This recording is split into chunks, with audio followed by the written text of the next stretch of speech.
എല്ലാവരും നമസ്കാരം. ഞാൻ ഡോക്ടർ അബിൻ രാധാകൃഷ്ണൻ. സോ ഇങ്ങനെ ഒരു വീഡിയോ ചെയ്യണം വേണ്ടതെന്ന് ഞാൻ ഒരുപാട് ആലോചിച്ചു. പക്ഷേ എനിക്ക് തോന്നി ഇതാണ് റൈറ്റ് ടൈം. സോ അതുകൊണ്ട് ഇങ്ങനെ ഒരു വീഡിയോ ചെയ്യുന്നു. എനിക്ക് പറയാനുള്ള കാര്യങ്ങൾ ജസ്റ്റ് ചുരുക്കി പറയാം. ബിഗ് ബോസിന് മുന്നേ ഉള്ള എൻ്റെ ജീവിതം എന്ന് പറയുന്നത് ഹോസ്പിറ്റൽ, വീട്, കുറച്ച് ഫ്രണ്ട്സ്, വളരെ ചെറിയൊരു സർക്കിളായിരുന്നു. എനിക്ക് മീഡിയ ലോഗമായിട്ടോ അല്ലെങ്കിൽ മീഡിയ പേഴ്സൺസ് ആയിട്ടോ അല്ലെങ്കിൽ സോഷ്യൽ മീഡിയയിൽ ഉണ്ടെങ്കിൽ തന്നെ സോഷ്യൽ മീഡിയ ഇൻഫ്ലുവൻസേഴ്സോ അങ്ങനെ വലിയ വലിയ ആൾക്കാരായിട്ടൊന്നും കോൺടാക്ട് ഉള്ള ഒരാളെ അല്ല ഞാൻ. സോ എനിക്ക് ബിഗ് ബോസിലേക്ക് പോകാനായിട്ടൊരു ആഗ്രഹം ഉണ്ടായിരുന്നു. അതിനുവേണ്ടി ഞാൻ ഏഷ്യാനെറ്റിൽ വർക്ക് ചെയ്യുന്ന ഒരാളിനെ കോൺടാക്ട് ചെയ്തു. പുള്ളിക്കാരൻ വളരെ നല്ല വ്യക്തിയാണ്. കാരണം പുള്ളിക്കാരൻ എന്നെ ഹെൽപ്പ് ചെയ്യേണ്ട ഒരു ആവശ്യമില്ലായിരുന്നു. പക്ഷേ പുള്ളിക്കാരൻ എന്നെ ഹെൽപ്പ് ചെയ്തു. എൻ്റെ പ്രൊഫൈൽ വാങ്ങി ഈ പറഞ്ഞ ഏഷ്യാനെറ്റിൻ്റെ ഹെഡിനേക്ക് ഫോർവേഡ് ചെയ്തു. അങ്ങനെ കോൺടാക്ട് നമ്പർ തന്നു. ഞാൻ ആ ഒരു വ്യക്തിനെ ഹെഡിനെ കോൺടാക്ട് ചെയ്തു. സാർ, എൻ്റെ പേര് ഡോക്ടർ അബിൻ രാധാകൃഷ്ണൻ, ഇന്നതൊക്കെയാണ് എൻ്റെ കാര്യങ്ങൾ. അപ്പോൾ പറഞ്ഞു ഓഡിഷൻ വിളിക്കാം. സോ ഓഡിഷനിൽ നിങ്ങളുടെ പെർഫോമൻസ് അനുസരിച്ച് മാത്രമേ നിങ്ങൾ എന്ത് ചെയ്യത്തുള്ളൂ, സെലക്ട് ചെയ്യത്തുള്ളൂ എന്ന് പറഞ്ഞു. ശരിയെന്ന് പറഞ്ഞ് ഞാൻ വെയിറ്റ് ചെയ്തു. അങ്ങനെ ഓഡിഷൻ്റെ ടൈമിൽ എൻ്റെ പെർഫോമൻസ് അനുസരിച്ച് അവരെന്നെ സെലക്ട് ചെയ്തു. അതുവരെ എല്ലാം നല്ല രീതിയിലാണ് പൊയ്ക്കൊണ്ടിരുന്നത്. ഷോയിലേക്ക് വന്നു. സോ എന്നെ പോലെ ഒരു സാധാരണക്കാരന് ഇങ്ങനെ ഒരു പ്ലാറ്റ്ഫോം കിട്ടുമ്പോൾ എൻ്റെ മാക്സിമം എഫേർട്ട് ഞാൻ ഇടണം എന്ന് ആഗ്രഹിച്ച് ഞാൻ അതിൽ മാക്സിമം എന്നെ കൊണ്ട് പറ്റുന്ന രീതിയിൽ ഞാൻ എഫേർട്ട് ഇട്ടിട്ടുണ്ടായിരുന്നു. സോ ഈ ഒരു ഷോ എന്ന് പറയുന്നത് നമ്മുടെ മെന്റൽ സ്ട്രെങ്ത് ഭയങ്കരമായിട്ട് അളക്കും. മനസ്സിലായില്ലേ? അത് മാത്രമല്ല, അതിനകത്ത് അത്രയും മെന്റൽ സ്ട്രെങ്ത് ഉള്ള ആൾക്കാർക്ക് മാത്രമേ അതിൻ്റെ അകത്ത് സർവൈവ് ചെയ്ത് പോകാൻ പറ്റൂ. അതിനകത്തുള്ള ഓരോരുത്തർക്കും അതിൽ ഹാറ്റ്സ് ഓഫ്. കാരണം അത്രയും സ്ട്രഗിൾ ചെയ്ത് അത്രയും മെന്റൽ പ്രഷർ എല്ലാം താങ്ങി എത്രയും ക്യാമറേസിന്റെ ഇടയിൽ ഇരുന്നിട്ട് കാര്യങ്ങളെല്ലാം ചെയ്യാന്ന് പറഞ്ഞാൽ നമ്മൾ ഈച്ച് ആൻഡ് എവരി കാര്യങ്ങൾ അവർ നോക്കിയാണ്. മനസ്സിലായില്ലേ? സോ ആ ഒരു രീതിയിൽ അതിൻ്റെ അകത്ത് സർവൈവ് ചെയ്ത് വരിക എന്ന് പറഞ്ഞാൽ അത്രയും പാടുള്ള കാര്യത്തിലേക്ക് എന്താ പറയുക, അതിൻ്റെ അകത്ത് വിന്നേഴ്സ് ആയവരും അതിൻ്റെ അകത്ത് പാർട്ടിസിപ്പേറ്റ് ചെയ്ത് ഒരാഴ്ച നിന്നവരാണെങ്കിലും നിങ്ങളെല്ലാവരും ഗ്രേറ്റ് ആണ്. കാരണം എന്ന് വെച്ചാൽ എനിക്ക് അതിൻ്റെ ബുദ്ധിമുട്ട് അല്ലെങ്കിൽ അതിൻ്റെ ആ ഒരു മാനസികാവസ്ഥ എന്താണെന്ന് എനിക്കറിയാം. സോ ആ ഒരു ഷോവിൻ്റെ അകത്ത് ഇനി നിങ്ങൾ പലരും കണ്ടിട്ടുള്ളതായിരിക്കും. ഞാൻ സീസൺ 4 അകത്ത് ഓൾമോസ്റ്റ് ഭയങ്കരമായിട്ട് മെന്റൽ എന്താ പറയുക മെന്റൽ സ്ട്രെങ്ത് എൻ്റെ അളന്നിട്ടുണ്ട്. സോ 65 ദിവസം കഴിഞ്ഞ് അങ്ങനെ ഒരു ഇൻസിഡന്റ് എല്ലാം കഴിഞ്ഞതിന് ശേഷം ആ ഒരു സീക്രട്ട് റൂമിൻ്റെ അകത്ത് 5 ദിവസം ഇരിക്കുന്ന സമയത്ത് സത്യം പറയാലോ, നമുക്കൊരു ഒരു പേപ്പർ തന്നിട്ടുണ്ട്. അതിന്റെ ടേംസ് റൂൾസ് വന്നിട്ട്. സോ അതിനകത്ത് നമുക്കൊരു സിബ് ഇടുന്ന സൗണ്ട് പോലും വരാൻ പാടില്ല. സോ സൗണ്ട് ഒന്നും ഇല്ലാതെ ഒരു 4-5 ദിവസം ഒരു റൂമിന്റെ അകത്ത് ഒറ്റയ്ക്ക് ഇങ്ങനെ നിൽക്കാന്ന് പറഞ്ഞു കഴിഞ്ഞാൽ അത് 3ാമത്തെ ദിവസമൊക്കെ ആയപ്പോൾ എൻ്റെ മെന്റലി ഞാൻ ഭയങ്കരമായിട്ട് ഇങ്ങനെ ഡിസ്റ്റർബ്ഡ് ആയി. പക്ഷേ എൻ്റെ ആ മെന്റൽ സ്ട്രെങ്ത് ഉള്ളത് കൊണ്ട് മാത്രമാണ് ഞാനത് പിടിച്ചു നിന്നത്. ബിഗ് ബോസ് എൻ്റെ അടുത്ത് ചോദിക്കും. കാരണം ഇവർക്ക് അറിയാം എന്നെ മെന്റലി എങ്ങനെയെങ്കിലും ഡൗൺ ആക്കണമെന്നുള്ളത്. പക്ഷേ ഞാൻ ബിഗ് ബോസിന്റെ അടുത്ത് പറഞ്ഞു, നിങ്ങൾ എത്രയൊക്കെ ട്രൈ ചെയ്താലും 100 ദിവസം എന്നെ ഇതിൻ്റെ അകത്ത് പിടിച്ചിട്ടാലും ഞാൻ എൻ്റെ അടുത്ത് ഇടിക്കും. കാരണം ഞാൻ ഇതിന്റെ വിന്നറായിട്ട് തിരിച്ചു പോകുമെന്ന് പറഞ്ഞു. സോ അങ്ങനെ എനിക്ക് തോന്നുന്നു പലർക്കും അറിയാം ഞാൻ തിരിച്ചു കയറുന്നതായിട്ട് പ്രോമോയും കാര്യങ്ങളൊക്കെ ഇട്ടിട്ട് ജസ്റ്റ് എന്നെ കൊണ്ടുവന്നിട്ട് പുറത്താക്കിയ ചെയ്തത്. സോ അത് ഒരുപാട് പേരല്ല, 1-2-3 പേരുടെ പ്ലാനിങ് ആയിരുന്നു, അജണ്ടയായിരുന്നു ഏഷ്യാനെറ്റിലുള്ളത്. സോ അതെല്ലാം സഹിച്ച് ഓക്കെ, കുഴപ്പമില്ല, എന്നാൽ ഇത്രയും വലിയൊരു ഓപ്പർച്യൂണിറ്റി തന്നല്ലേ. എനിക്കൊരു എൻ്റെ ഈ ഒരു ജന്മത്തിൽ എനിക്ക് 2 ജീവിതം ഞാൻ ചിന്തിക്കുന്നത്. ഒന്ന് ബിഗ് ബോസിന് മുന്നേ ഉള്ളത്, ഒന്ന് ബിഗ് ബോസിന് ശേഷമുള്ളത്. ഞാൻ എൻ്റെ ജീവിതത്തിൽ ഇന്നേ വരെ കാണാത്ത ഒരുപാട് പേര് എന്നെ ഇഷ്ടപ്പെടുന്നു, എന്നെ സ്നേഹിക്കുന്നു. ഞാൻ എപ്പോഴും അതുകൊണ്ട് ഏഷ്യാനെറ്റിൻ്റെ അടുത്തും ബിഗ് ബോസിൻ്റെ അടുത്തും താങ്ക്ഫുൾ ആയിട്ട് തന്നെയാണ് ഇരുന്നത്.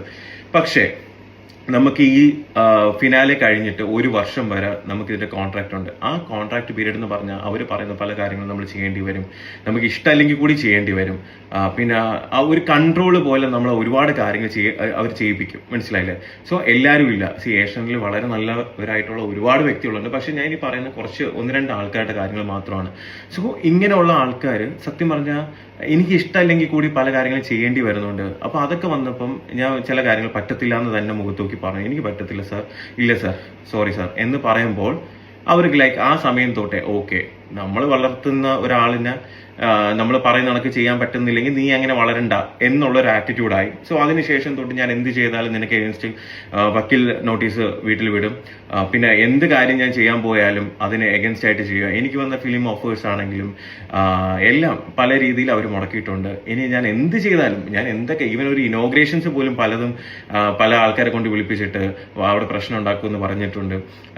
പല രീതിയിൽ ഞാൻ എന്തൊക്കെ ഈവൻ എനിക്ക് ഗോൾഡൻ വിസ പോലും, ദുബൈയിൽ പോലും ഗോൾഡൻ വിസ കിട്ടാവുന്ന സമയത്ത് പോലും പല രീതിയിൽ നിന്ന് ഇവിടുന്ന് പ്രഷർ വന്നിട്ടുണ്ട്. എന്ന് വെച്ചാൽ എൻ്റെ കരിയർ എൻഡ് ചെയ്യുന്ന രീതിയിലുള്ള പല കാര്യങ്ങളും ഇവർ മുന്നേ ചെയ്തിട്ടുണ്ട്. മനസ്സിലായില്ലേ? സോ ഇങ്ങനെയുള്ള ഒരു അവസ്ഥയിൽ ഒരു ഒരു ഒരു സാധാരണ മനുഷ്യൻ എന്നുള്ള രീതിയിൽ ഒരുപാട് ആഗ്രഹങ്ങളുമായിട്ട് ഇങ്ങനെ ഒരു ഷോയിലേക്ക് വരുന്നു. ഇനിയും ലൈഫിൽ ഒരുപാട് മുകളിലേക്ക് പോകണമെന്ന് ആഗ്രഹിക്കുന്നു. പക്ഷേ ഈ പറഞ്ഞ കോർപ്പറേറ്റ് കമ്പനി അല്ലെങ്കിൽ ഈ പറഞ്ഞ ഒന്ന് രണ്ട് പേരുടെ അവരുടെ പേഴ്സണൽ താല്പര്യങ്ങൾ കാരണം എൻ്റെ കരിയർ അല്ലെങ്കിൽ എൻ്റെ ജീവിതം നശിപ്പിക്കണം എന്ന് മാത്രമേ അവർ ചിന്തിച്ചിട്ടുള്ളൂ. എന്നെ പല പ്രാവശ്യം വിളിച്ചിട്ട് പറയും, ഒരു റോബിൻ ഉണ്ടാക്കാൻ അറിയാമെങ്കിൽ 100 റോബിൻ ഉണ്ടാക്കാനും അറിയാം, അത് ഇല്ലാണ്ടാക്കാനും അറിയാം. ഇത് പല പ്രാവശ്യം പറയുന്നത്. ഒരു പ്രാവശ്യം ഇത് കേൾക്കുമ്പോൾ പൊടി ഉണ്ടായിരുന്നു, പൊടി വണ്ടിയിലുണ്ടായിരുന്നപ്പോഴേ വിളിക്കുന്നത്, പൊടി ചോദിക്കുന്നത് എന്താ റോബിൻ ചേട്ടാ ഇത് സിനിമയിലൊക്കെ സാധനം ഇങ്ങനെ കേട്ടിട്ടുള്ളൂ എന്ന് പറയുന്നുണ്ട്. സോ അങ്ങനെയുള്ള കുറേ കാര്യങ്ങളും പ്രഷറും എനിക്ക് വരുന്ന എന്തൊക്കെ കാര്യങ്ങളുണ്ട് അതിനൊക്കെ തടസ്സം വരുത്തുക.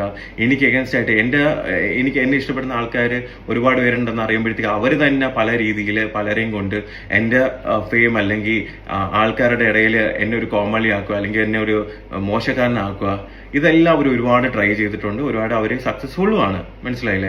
പിന്നെ ഇവരെന്ന് വെച്ച് കഴിഞ്ഞാൽ കോർപ്പറേറ്റ് കമ്പനീസ് ആണ്. ഇവർക്ക് ഒരു kind of social media focus ഉണ്ട്. ഇതിൻ്റെ അകത്ത് പല രീതിയിലുള്ള പേജസ് ഉണ്ട്, പല പല റിവ്യൂ ചെയ്യുന്ന ആൾക്കാരുണ്ട്, പല ട്രോൾ പേജസ് ഉണ്ട്. ഇവരെല്ലാവരും കൂടെ ഒറ്റയടിക്ക് വിചാരിച്ചു കഴിഞ്ഞാൽ ഒരാളിനെ നശിപ്പിക്കാവുന്നതേ ഉള്ളൂ. സിമ്പിളായിട്ട് പറയണത്, ഒരാളിനെ അവർക്ക് മാനിപ്പുലേറ്റ് ചെയ്ത് നശിപ്പിക്കാവുന്നതേ ഉള്ളൂ. ഇതിന് അവർക്ക് കുറെ ഫേക്ക് ഐഡീസും കാര്യങ്ങളെല്ലാം വെച്ച് കമന്റ്സും കൂടി ചെയ്യുമ്പോൾ ഈ കാണുന്ന വ്യക്തികൾ അല്ലെങ്കിൽ മനുഷ്യരെന്ന് പറയുമ്പോൾ ഇത് കാണുമ്പോൾ ഇന്ന ആൾ ഇങ്ങനെയാണ് പല കാര്യങ്ങളും. ഞാൻ ഒരു വലിയ എൻ്റെ ക്രിമിനൽ ക്രൈമോ കാര്യങ്ങളൊന്നും ഞാൻ ഇന്നേവരെ ചെയ്തിട്ടില്ല. മനസ്സിലായില്ലേ? ഞാൻ ജസ്റ്റ് എൻ്റെ ആഗ്രഹങ്ങൾ ഇനിയും ഉയരങ്ങളിലേക്ക് പോകണം എന്ന് ആഗ്രഹിച്ച് ഓരോ കാര്യങ്ങൾ ചെയ്യാൻ ശ്രമിക്കുമ്പോൾ ഇങ്ങനെയുള്ള ആൾക്കാരുടെ എന്താ പറയാ ഭയങ്കര വലിയ ഗ്രഡ്ജ് കാരണം എൻ്റെ കരിയറും എൻ്റെ കാര്യങ്ങളും നശിപ്പിക്കാൻ തന്നെയാണ് ഇവർ ശ്രമിച്ചുകൊണ്ടിരിക്കുന്നത്. പിന്നെ പലരും ചോദിച്ചിട്ടുണ്ട് എന്തുകൊണ്ട് ബിഗ് ബോസ് സീസൺ 5 പോയത്, അത് പോവേണ്ടായിരുന്നല്ലോ എന്ന് ചോദിച്ചിട്ടുണ്ട്. അപ്പം ഈ ജൂലൈ 4, 2022 കഴിഞ്ഞിട്ട് ഒരു വർഷത്തേക്ക് ഇതിന്റെ കോൺട്രാക്ട് ഉണ്ട്. സോ ഇവരെന്നെ ആദ്യം കോൺടാക്ട് ചെയ്ത സമയത്ത് എനിക്ക് പറ്റത്തില്ല എന്നാണ് പറഞ്ഞത്. എനിക്ക് നടുവേനയാണ്, ഓരോരോ സില്ലി റീസൺസ് പറഞ്ഞ് അവോയ്ഡ് ചെയ്തതാ. അപ്പോഴാണ് ഈ കോൺട്രാക്ട് ഉള്ളത് കൊണ്ട് അവർ പറയുന്നത് ഞാൻ ചെയ്തേ പറ്റും. 2-3 പ്രാവശ്യം എൻ്റെ അടുത്ത് കൺവിൻസ് ചെയ്യാൻ നോക്കി, പറ്റാത്തതുകൊണ്ട് റോമിന് കോൺട്രാക്ട് ഉണ്ട്, സോ ഇതും കൂടെ വന്ന് പോയേ പറ്റുള്ളൂ എന്ന് പറഞ്ഞു. പക്ഷെ ഇത് കോൺട്രാക്ട് ഉണ്ടല്ലോ, ഈ പീരീഡ് ഒന്ന് കഴിയട്ടെ, എന്തെങ്കിലും ആവട്ടെ എന്ന് വിചാരിച്ചിട്ട് എന്ത് ചെയ്ത് ശരിയെന്ന് പറഞ്ഞിട്ട് പോയ സമയത്ത് അവിടെ ചെല്ലുമ്പോഴാണ് അറിയുന്നത്. കാരണം അതിൻ്റെ അകത്ത് എന്നെ ഇഷ്ടപ്പെടുന്ന ആൾക്കാരും ഉണ്ട്. അവരെൻ്റെ അടുത്ത് പറഞ്ഞു, അതിൻ്റെ ക്രൂവിൽ തന്നെ അവരെൻ്റെ അടുത്ത് പറഞ്ഞു, റോബിനെ ഡീഗ്രേഡ് ചെയ്യാനുള്ള പ്ലാൻസ് ആണ് ഇവർ ചെയ്യുന്നത്. കാരണം റോബിൻ്റെ ആ ജനപിന്തുണ കുറയ്ക്കണം, ഓക്കെ, ഉള്ളതും കൂടെ ഇല്ലാണ്ടാക്കണം എന്നുള്ളത് പറഞ്ഞപ്പോൾ ഞാൻ ആലോചിച്ചു, ദൈവമേ ഇത് സത്യം തന്നെയാണോ എന്ന് എനിക്കൊരു ഡൗട്ട് ഉണ്ടായിരുന്നു. മനസ്സിലായില്ലേ? കാരണം അവർക്ക് എന്ത് കാണിക്കണം, ഞാൻ അന്നും പറയുന്നത് എഡിറ്റഡ് എന്നാണ്, സ്ക്രിപ്റ്റഡ് എന്നല്ല. എഡിറ്റഡ് എന്ന് വെച്ചാൽ എഡിറ്റഡ് ചെയ്യുന്നത് കാണുമ്പോഴത്തേക്ക് ഒരാളിൽ 10ൽ 9 നല്ല കാര്യങ്ങളും ഉണ്ട്, അതിൽ ഒരു മോശകാര്യമാണെങ്കിൽ ആ ഒരു മോശകാര്യം മാത്രം കാണിച്ചു കഴിഞ്ഞാൽ ആ ഒരു വ്യക്തിനെ ആ രീതിയിലായിരിക്കും സമൂഹം ജഡ്ജ് ചെയ്യുന്നത്. മനസ്സിലായില്ല? സോ അത് അവരുടെ റേറ്റിങ്ങിനും അതിനനുസരിച്ചൊക്കെ അവർ മാറ്റിക്കൊണ്ടേയിരിക്കും. സോ അവിടെ ചെന്നപ്പോഴത്തേക്ക് എനിക്ക് മനസ്സിലായി ഇത്രയും നാൾ ഞാൻ അനുഭവിച്ചിരുന്ന എൻ്റെ ഫ്രസ്ട്രേഷൻ, എൻ്റെ കാര്യങ്ങൾ പല രീതിയിൽ. ഇപ്പൊ അഖിൽമാരാറിന് പറഞ്ഞല്ലോ, അഖിൽമാരാറിനെ പുറത്താക്കാൻ വേണ്ടിയായിരുന്നു പ്ലാൻ ചെയ്യുന്ന, പല രീതിയിൽ അവർ ട്രൈ ചെയ്യുന്നു. അതിലൊരു രീതിയിൽ എൻ്റെ അടുത്തും പറഞ്ഞു. കാരണം ഞാനും അഖിൽമാരാറിനും തമ്മിൽ പ്രശ്നമുണ്ടെന്ന് വിചാരിച്ചിട്ട് അകത്ത് പോയി ഇയാൾ എങ്ങനെയെങ്കിലും ഔട്ടാക്കണമെന്നുള്ള രീതിയിൽ തന്നെയാണ് എൻ്റെ അടുത്ത് പറഞ്ഞത്. പക്ഷേ ഞാൻ അവിടെ പോയി അങ്ങനെയൊന്നും ചെയ്തില്ല. ഞാൻ വളരെ നല്ല രീതിയിലാണ് ആദ്യം സംസാരിച്ചത്. പിന്നെ അത് കഴിഞ്ഞതിന് ശേഷം ഒരു സിറ്റുവേഷൻ എനിക്ക് എൻ്റെ സീസണിൽ നടന്ന പോലത്തെ ഒരു സിറ്റുവേഷൻ വന്നപ്പോൾ ഞാൻ അവരുടെ അടുത്തല്ല, ഞാൻ ബിഗ് ബോസിനെയാണ് ചോദ്യം ചെയ്തത്. ബിഗ് ബോസിനെ ഏഷ്യനെറ്റിന്റെ അടുത്ത് ഞാൻ ചോദ്യം ചെയ്തു, ഇതേപോലെ എന്താണ് നിങ്ങൾക്ക് 2 സ്റ്റാൻഡ്, എന്തുകൊണ്ടാണ് എൻ്റെ അടുത്ത് ഇങ്ങനെ കാണിക്കുന്നത്, അവരുടെ അടുത്ത് ഇങ്ങനെ അവർക്ക് ഇതൊരു പ്രശ്നമില്ലെന്നുള്ള രീതിയിൽ ഞാൻ ചോദ്യം ചെയ്തു. ഇവിടെ അവർ കാണിക്കുന്ന ഓരോ അനീതിയും ഞാൻ അവിടെ വെച്ച്, എന്ന് വെച്ചാൽ ഈ പറഞ്ഞ കണക്ക് കോൺട്രാക്ട് കഴിഞ്ഞിട്ട് ഏതെങ്കിലും ഒരു സ്ഥലത്ത് ഇരുന്നിട്ട് ഒരു വീഡിയോ ചെയ്യല്ല ഞാൻ അവരുടെ സ്ഥലത്ത് കോൺട്രാക്റ്റിൽ ഇരിക്കുമ്പോൾ മുംബൈ ചെന്ന് ബിഗ് ബോസിന്റെ അകത്ത് കയറി ബിഗ് ബോസിലുള്ളവരെയും ഏഷ്യനെറ്റിനെയും ഞാൻ ചോദ്യം ചെയ്തു. ആ ചോദ്യം ചെയ്തപ്പോൾ അവർക്കത് നന്നായി കൊണ്ടു. മനസ്സിലായില്ലേ? അപ്പൊ എന്നെ പുറത്ത് അങ്ങനെ ആക്കാതെ വേറെ വഴിയില്ല. അവരെന്നെ കൺഫെഷൻ റൂമിൽ കൊണ്ടുവരുമ്പോഴും എൻ്റെ അടുത്ത് ബിഗ് ബോസ് ചോദിച്ചത്, റോബിൻ വന്നപ്പോഴത്തേക്ക് ഒരുപാട് പേർക്ക്, റോബിനെ ഇഷ്ടപ്പെടുന്ന ഒരുപാട് പേർക്ക് സന്തോഷമായി, ഒരുപാട് പേര് ഹാപ്പി ആയിരുന്നു, ഇത് കാണുമ്പോൾ വിഷമം വരത്തില്ലേ എന്ന് ചോദിച്ചപ്പോൾ സോറി ബിഗ് ബോസ് എന്ന് പറഞ്ഞത്, അവരാ പറഞ്ഞ കാര്യങ്ങളെല്ലാം കട്ട് ചെയ്തിട്ട് സോറി ബിഗ് ബോസ് പറയുന്നത് മാത്രം എടുത്തിട്ടു. എന്ന് വെച്ചാൽ അവിടെ നടന്ന കാര്യങ്ങളിൽ 85% കാര്യങ്ങളും പുറത്തുള്ളവർ കണ്ടിട്ടില്ല. ആ പുറത്തുള്ളവർ കണ്ടു കഴിഞ്ഞാൽ എൻ്റെ ഭാഗത്ത് ന്യായമുണ്ട് അല്ലെങ്കിൽ ഞാൻ പറഞ്ഞതിൽ കാര്യമുണ്ടെന്ന് അന്നേ മനസ്സിലാക്കും. ഞാൻ അന്ന് ബിഗ് ബോസിന്റെ അടുത്ത് മുംബൈയിലുള്ള സെറ്റിന്റെ അകത്ത് വെച്ച് ഞാൻ പറഞ്ഞതാണ്, ഇതെല്ലാം ഞാൻ പുറത്ത് പോയി മീഡിയയുടെ അടുത്ത് പറഞ്ഞിരിക്കും, നിങ്ങൾക്ക് എന്നെ അറിയത്തില്ല എന്ന് പറഞ്ഞിട്ടാണ് ഞാൻ ചങ്കുറ്റത്തോടെ ഞാൻ അവിടെ നിന്ന് പുറത്തിറങ്ങിയിട്ട് മീഡിയ വന്ന സമയത്ത് ഞാൻ മീഡിയയുടെ അടുത്ത് പറഞ്ഞു. മനസ്സിലായില്ലേ? ഇതിനകത്ത് ഒരുപാട് ഉടായ്പകൾ നടക്കുന്നുണ്ട്. മനസ്സിലാവുന്നുണ്ടോ? ആൾക്കാരുടെ ഇമോഷൻസ് വെച്ചിട്ടാണ് ഇത് കളിക്കുന്നത്. സത്യം തന്നെയാണ്. ഞാനത് എൻ്റെ കരിയർ അല്ലെങ്കിൽ ഇങ്ങനെ ഒരു കോർപ്പറേറ്റ് കമ്പനിക്ക് അഗൻസ്റ്റ് പറയുമ്പോഴത്തേക്ക് എൻ്റെ കരിയറോ കാര്യങ്ങളൊന്നും ഞാൻ നോക്കിയില്ല. ഞാൻ അന്ന് പറഞ്ഞപ്പോൾ എല്ലാവരും എന്നെ ക്രൂശിച്ചു, എന്നെ ഇൻസൾട്ട് ചെയ്തു, എന്നെ ഹറാസ് ചെയ്തു, എന്നെ ട്രോൾ ചെയ്തു. ഒരു വർഷമായിട്ട് ഒരു വർഷം കഴിഞ്ഞപ്പോൾ ഇപ്പം അഖിൽ മാരാർ എന്ന് പറഞ്ഞൊരു വ്യക്തി വന്ന് പറഞ്ഞപ്പോൾ നിങ്ങൾക്ക് എല്ലാവർക്കും ഓക്കെ. ഞാനെന്ന് പറഞ്ഞപ്പോഴത്തേക്ക് എല്ലാവർക്കും ഓക്കെ, ഞാനല്ലേ പറയുന്നത് അല്ലേ? ഞാൻ പറയുമ്പോഴത്തേക്ക് അത് തെറ്റ്, നന്ദിയില്ലാത്ത ഇതാണെന്ന് പറഞ്ഞു അല്ലേ? നന്ദി ഉണ്ട്, പക്ഷെ എന്നെ ഞാനാക്കിയതും എന്നെ ഇത്ര ഫെയിം തന്ന ബിഗ് ബോസ് തന്നെയാണ്. പക്ഷെ ഇതേപോലത്തെ നാറിത്തരം കാണിക്കുമ്പോഴേ ചൂണ്ടിക്കാണിക്കാന്നുള്ള എന്റെ റെസ്പോൺസിബിലിറ്റി കൂടെ തന്നെയാണ്. അന്ന് ഞാൻ പറഞ്ഞിരുന്ന കാര്യം ചെയ്തിരുന്നെങ്കിൽ ഇന്ന് പകൽമാരാണ് വന്ന് സിബിയുടെ കാര്യം പറയേണ്ട ആവശ്യം വരത്തില്ലായിരുന്നു. ആണോ? എനിക്ക് അവരുടെ കാര്യം, പുള്ളിയനും പറഞ്ഞ കാര്യങ്ങളൊന്നും എനിക്ക് വ്യക്തിപരമായിട്ട് അറിയത്തില്ല. എനിക്ക് എന്റെ കാര്യങ്ങൾ മാത്രമേ അറിയത്തുള്ളൂ. എന്റെ ലൈഫിൽ നടന്ന കാര്യങ്ങളും എനിക്ക് ഉണ്ടായ അനുഭവങ്ങളും മാത്രമേ എനിക്ക് പറയാൻ പറ്റത്തുള്ളൂ. മനസ്സിലായില്ലേ? ബിഗ് ബോസ് എന്ന് പറയുന്ന പല സ്ഥലത്തും പല ലാംഗ്വേജസിലും വേൾഡിലും പല സ്ഥലത്തും എല്ലാം നടക്കുന്ന ഒരു സംഭവമാണ്. അവിടേക്ക് ഇങ്ങനെ ഉണ്ടോയെന്നും എനിക്കറിയത്തില്ല, കാരണം അറിയാവുന്ന കാര്യം എനിക്ക് പറയാൻ പറ്റത്തുള്ളൂ. പക്ഷേ ഇന്നലെ ഈ ഒരു സംഭവം അഖിൽമാരെ റിട്ടയതിനു ശേഷം ഒരുപാട് പേര് പറയുന്നുണ്ടായിരുന്നു ഇതേപോലെ എന്താ പറയാ, ഞാൻ പറഞ്ഞ ശരിയായിരുന്നു, ഞാൻ ശരിയായിരുന്നു എന്ന് പറഞ്ഞു ഒരുപാട് പേര് മെൻഷൻസ് ഇടുന്ന സപ്പോർട്ട് ചെയ്യുന്ന കണ്ടപ്പോൾ സത്യം വളരെ സന്തോഷം തോന്നി. പക്ഷെ നിങ്ങളൊന്ന് ആലോചിച്ച് നോക്കിയേ, എന്തിന്റെ പേരിലാണ് ഞാൻ ഇത്രയും ക്രൂശിക്കപ്പെട്ടത്? ഒരു എന്താ പറയാ, സത്യം വിളിച്ച് പറഞ്ഞതിന്റെ പേരിൽ എല്ലാവരും കൂടെ എന്നെ ഹറാസ് ചെയ്തു, എന്നെ ഇൻസൾട്ട് ചെയ്തു, എന്നെ ട്രോൾ ചെയ്തു. എന്നെ ട്രോൾ ചെയ്ത പല ആൾക്കാരും ഇന്നലെ എനിക്ക് പേഴ്സണൽ മെസ്സേജ് ചെയ്തു, ചേട്ടാ ഞങ്ങൾ അറിയാതെ പറ്റിപ്പോയതാണ്, സോറി, വേറെ ഒന്നും വിചാരിക്കില്ല, ഞാൻ ഒരുപാട് വീഡിയോസ് നിങ്ങൾക്ക് എതിരെ ചെയ്തിട്ടുണ്ട്, പക്ഷെ ഇങ്ങനെയുള്ള കാര്യം ഞങ്ങളൊക്കെ അന്ന് അറിയത്തില്ലായിരുന്നു എന്ന് പറഞ്ഞു അല്ലേ? അതെന്താ അഖിൽമാരാർ പറയുമ്പോൾ അത് ശരി, ഞാൻ പറയുമ്പോൾ തെറ്റും? അങ്ങനെ ഒരിക്കലും എന്ത് ചെയ്യരുത്. ഒരാള് സത്യം പറയുമ്പോൾ അവിടെ എപ്പോഴും സത്യം പറയുന്ന ആളോ അല്ലെങ്കിൽ തുറന്നു പറയുന്ന ആൾക്കാർക്ക് എപ്പോഴും എന്തെങ്കിലുമൊക്കെ കാര്യങ്ങൾ അനുഭവിക്കേണ്ടി വരും. അതിന്റെ ഒരു ഏരിയ മാത്രമാണ് ഞാൻ അല്ലേ? ഇങ്ങനെ ഒരു ഷോയിൽ വന്നപ്പോൾ എനിക്ക് നഷ്ടം. ഇപ്പോഴും എന്റെ സ്ട്രെങ്ത് എന്ന് പറയുന്നത് എന്നെ ഇഷ്ടപ്പെടുന്ന ഒരുപാട് പേരുണ്ട്. മനസ്സിലായില്ലേ? എനിക്കറിയാം, ഞാനത് എക്സ്പീരിയൻസ് ചെയ്യുന്ന ഒരാളാണ്. എൻ്റെ അടുത്ത് പറയുന്ന എൻ്റെ അടുത്ത് ഓരോരുത്തരുടെ വാക്കുകൾ എനിക്ക് എന്തുമാത്രം മോട്ടിവേഷൻ എന്നറിയാം. ഒരു ഇത്രയും ഡീഗ്രേഡ് ചെയ്യുന്ന വെച്ചാൽ ഇപ്പം നമ്മൾ എന്തെങ്കിലും ചെയ്തിട്ടാണെങ്കിൽ പർപ്പസ്ലി അങ്ങ് ഇല്ലാണ്ടാക്കുക, ഒരാളിനെ ഇല്ലാണ്ടാക്കുക, മാക്സിമം ഇല്ലാണ്ടാക്കുക. അതിന് പലരെയും കൊണ്ടുവന്ന് ഇന്റർവ്യൂ ചെയ്യിപ്പിക്കുക. ഇപ്പൊ ആ ഇന്റർവ്യൂ ചെയ്ത പലർക്ക് ഇപ്പൊ ഒന്നും പറയാനില്ല, കാരണം അവർക്ക് വേണ്ടപ്പെട്ടവർക്ക് ഓരോന്ന് കിട്ടുമ്പോഴത്തേക്ക് ഇപ്പൊ അവർക്കൊന്നും പറയാനില്ല. മനസ്സിലായില്ലേ?